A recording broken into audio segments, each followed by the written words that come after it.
Et salut tout le monde, c'est Yakin, on se retrouve aujourd'hui pour la suite de ma série sur Jouons l'Histoire, aujourd'hui l'étape 7, l'étape qui a été remportée IRL par Mark Cavendish, on n'attend pas plus, on est parti tout de suite. Donc voilà, vous pouvez voir, je vais vous dire quelque chose, je suis en direct, en commentaire en direct, n'est-ce pas, ce qui est vraiment plutôt cool pour vous, je pense.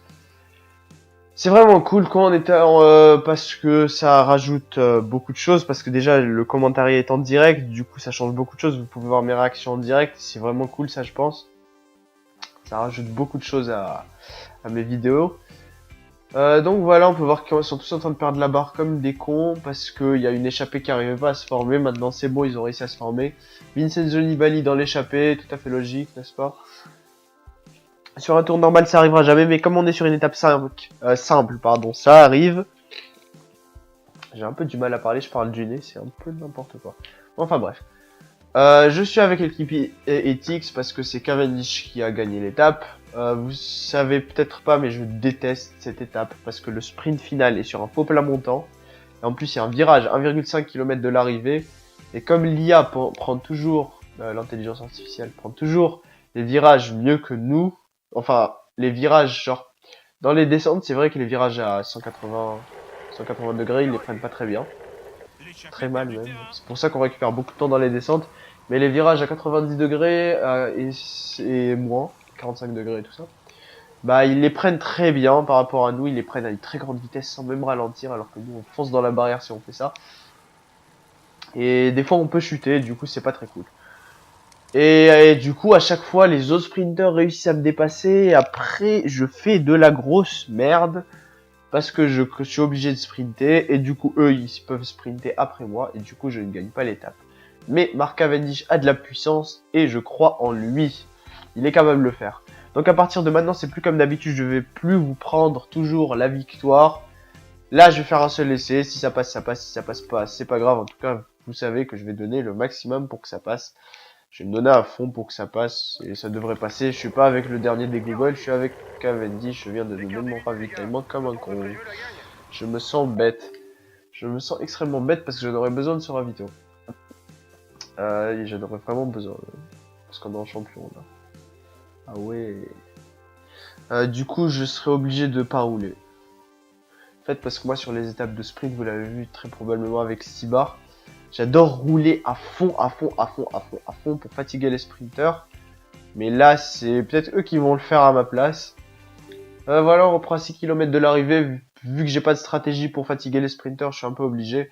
On voit quand même, il y a Yann Backlund tout seul devant et ça va vraiment m'énerver ça. Parce que le peloton ne roule pas, Tony Martin roule. Le peloton ne roule pas alors que, et en plus moi j'ai pas d'énergie, donc... Ah si, j'ai l'énergie. Pourquoi j'ai pas d'énergie? Mais voilà, quoi. Sans plus. On va dire que j'ai de l'énergie, c'est tout. C'est le bon ravito. Quoi? Oh, chaud. Je bouge un peu trop vite, en fait. Donc j'ai donné le ravito à moi, à tout le monde, sans même que je me remarque, à un mauvais moment de la course. Je suis dans le turfu. Je ne vais pas vous rendre compte à quel point je suis dans le turfu. 45 secondes devant, il va s'imposer, évidemment, vous connaissez les bails.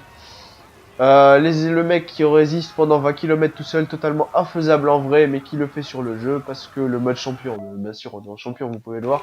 Je suis en start list officiel, même si ça ne l'est pas. Voilà, le virage de l'amour qui va me faire perdre 50 places dans ce peloton. Et voilà. Qu'est-ce que je disais il y a exactement 3 minutes. Voilà. Un faux plat montant, donc je vais lancer le sprint tard. Je peux le lancer tard, bon, enfin bref. Voilà. S'il vous plaît, respectez-moi. Je vais faire une vieille place dégueulasse.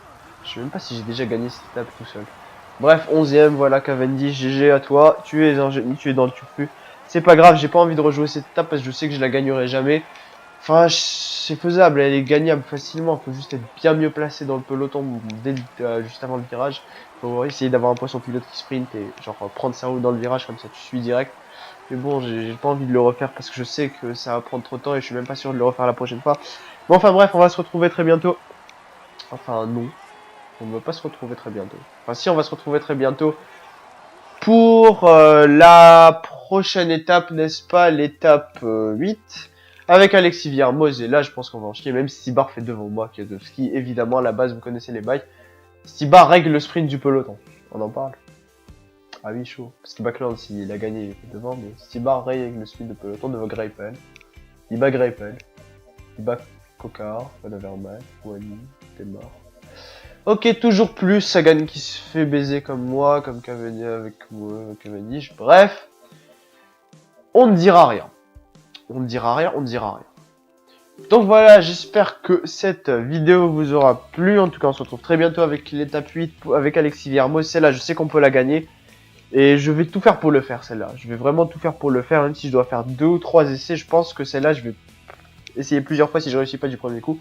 Mais je vous ai déjà dit, celle de Stibar, j'ai réussi du premier coup, alors que je pense que c'est plus dur de gagner avec Stibar sur une étape de plaine, même s'il sprint bien, qu'avec Villarmoz sur une étape de vallon comme le mur de Bretagne surtout. Enfin bref, j'espère que cette vidéo vous aura plu, j'espère que le fait de tourner mes vidéos en direct, ça vous plaît beaucoup plus, parce que c'est quand même mieux. Et en tout cas, on se retrouve très bientôt pour une prochaine vidéo. Allez, ciao!